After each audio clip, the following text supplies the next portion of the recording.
Hello friends, कैसे हैं आप सब? आई होप आप सब अच्छे होंगे। Welcome to my channel.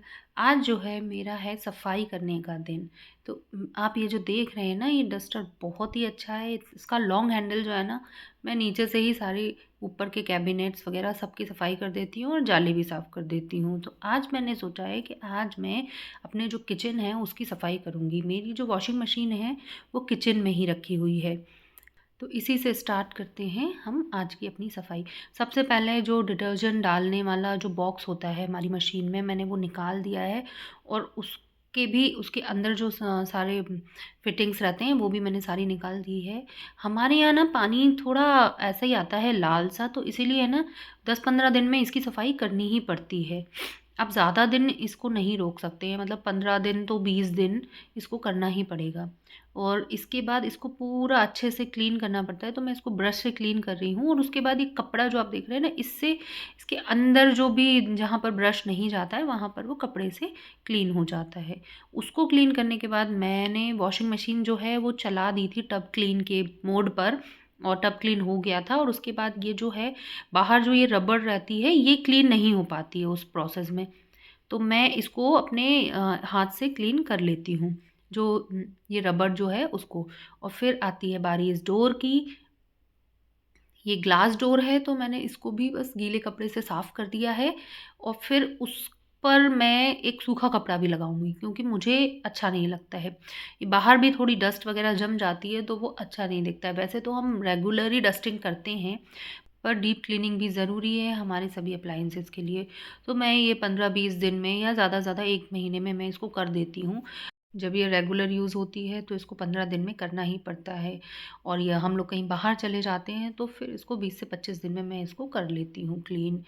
कि इसकी क्लीनिंग करना बहुत ज़रूरी है। ये देखिए, इसका डिटर्जेंट बॉक्स भी क्लीन हो गया है, ये भी मशीन बाहर से क्लीन हो गई है।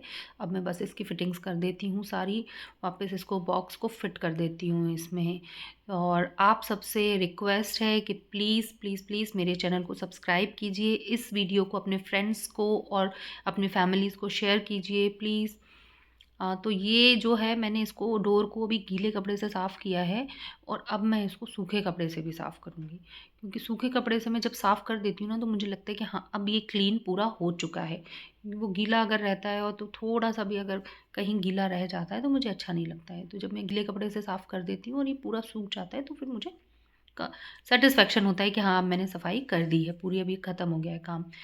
मैं तो अपनी वॉशिंग मशीन की सफाई ऐसे ही करती हूँ। अगर आपके पास कोई और टिप्स हैं वॉशिंग मशीन को क्लीन करने के, तो आप मुझे कमेंट में ज़रूर बताएँ कि आप लोग अपनी वॉशिंग मशीन की सफाई कैसे करते हैं।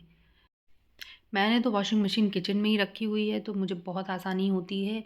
तो जब भी किचन की सफाई होती है, जो कि रेगुलर होती ही है, तो उसके साथ-साथ मेरी मशीन भी साफ़ हो जाती है। किचन साफ़ रहता है, तो मशीन को भी साफ़ रखना पड़ता है, क्योंकि किचन में ही मशीन लगी हुई है, तो वो भी दिखती है। तो अब मशीन की सफाई होने के बाद हम आते हैं हमारे कैबिनेट्स। जो हमारे कैबिनेट के ये जो आउटर सरफेस है इसको क्लीन करना। तो मैंने इस पे कॉलीन छिड़क के बस इसको कपड़े से मैं इसको रब कर रही हूँ, और ये ऐसे ही क्लीन हो जाता है। क्योंकि हम इसको 20-25 दिन में इसको क्लीन करते रहते हैं, तो ये ज़्यादा गंदा नहीं होने देती हूँ मैं इसको, और इसको बस क्लीन करती रहती हूँ, तो ये आसानी से क्लीन हो जाता है। गाइज़, अगर हम जल्दी-जल्दी सफाई करते रहते हैं ना, तो कोई भी चीज़ हो, हमारा कोई भी सामान हो, वो इतना गंदा होता ही नहीं है कि हमें उसमें बहुत मेहनत करनी पड़े। अगर हम जल्दी-जल्दी साफ़ करते रहते हैं उसमें, थोड़े-थोड़े दिन में हम उसकी सफाई करते रहते हैं, तो उसको फिर उसकी सफाई बहुत आसान हो जाती है। फिर हमको उसमें ज़्यादा एफ़र्ट्स नहीं लगाने पड़ते हैं। बस ये इसी तरीके से मैंने अपने किचन के ये वाले कैबिनेट मैंने इसको क्लीन कर लिया है। और इसके बाद मैंने इस पे लगा दिया एक सूखा कपड़ा। सूखे कपड़े से क्या है, जो स्पॉट्स रह जाते हैं गीले, वो सब साफ़ हो जाते हैं। कुछ भी थोड़ा बहुत भी दाग रहता है ना, तो वो साफ़ हो जाता है सूखे कपड़े से, और फिर एकदम सूख कर एकदम चमक जाता है कैबिनेट। और एग्ज़ैक्टली तुरंत। ऐसा भी नहीं कि आपको वेट करना पड़ेगा, वो तुरंत ही हो जाता है और मुझे बहुत अच्छा लगता है फिर। तो ये जो है इस इधर ये वाला कैबिनेट भी हो गया मेरा, और ये नीचे वाले कैबिनेट भी हो गए हैं। ये जो किचन के कैबिनेट्स हैं, इस पर हमने एक्रेलिक शीट लगवाई हुई है। एक्रेलिक में ये फ़ायदा बहुत होता है गाइस, कि इसको आप बस गीले कपड़े से साफ़ कर दो और उसके बाद ये ऐसे ही चमक जाती है। इसमें कुछ ज़्यादा एफ़र्ट नहीं लगाना पड़ता और हाँ, स्पॉट्स भी नहीं लगते हैं। और मैं थोड़े-थोड़े दिन में इसकी सफाई भी करती रहती हूँ। तो ये जो मेरा लाइट कलर का किचन है ना, ये मेंटेन भी रहता है, क्योंकि ये लाइट कलर आप जानते हैं गाइज़ बहुत जल्दी गंदा हो जाता है। तो इसको मेंटेन करने के लिए मुझे इसको जल्दी-जल्दी साफ़ भी करना पड़ता है। पर हाँ, मुझे ज़्यादा मेहनत नहीं करनी पड़ती, ये बहुत जल्दी क्लीन हो जाता है। आपके किचन में आपने कौन-सी शीट यूज़ की है, मुझे कमेंट में ज़रूर बताएँ और आप उसकी सफाई किस तरीके से करते हैं, आप उसको किस तरीके से मेंटेन करके रखते हैं, मुझे कमेंट करके ज़रूर बताएँ। और अगर आपके पास भी कुछ नया टिप है, जिससे कि मैं भी अपनी सफाई और आसान बना सकूँ, तो प्लीज़ मुझे कमेंट करके ज़रूर बताएँ। गीले कपड़े से साफ़ करने के बाद मैंने इसको सूखे कपड़े से क्लीन कर दिया है। तो जो स्पॉट्स रह गए थे या जो गीले कपड़े के स्पॉट्स रह जाते हैं, वो भी क्लीन हो जाते हैं बाद में सूखे कपड़े से और एकदम सूख कर कैबिनेट चमक जाता है। तो ये वाला कैबिनेट मेरा रह गया था, तो मैंने इसको भी सोचा कि इसको भी क्लीन कर देते हैं, क्योंकि एक साथ ही सारा कुछ क्लीन हो जाएगा।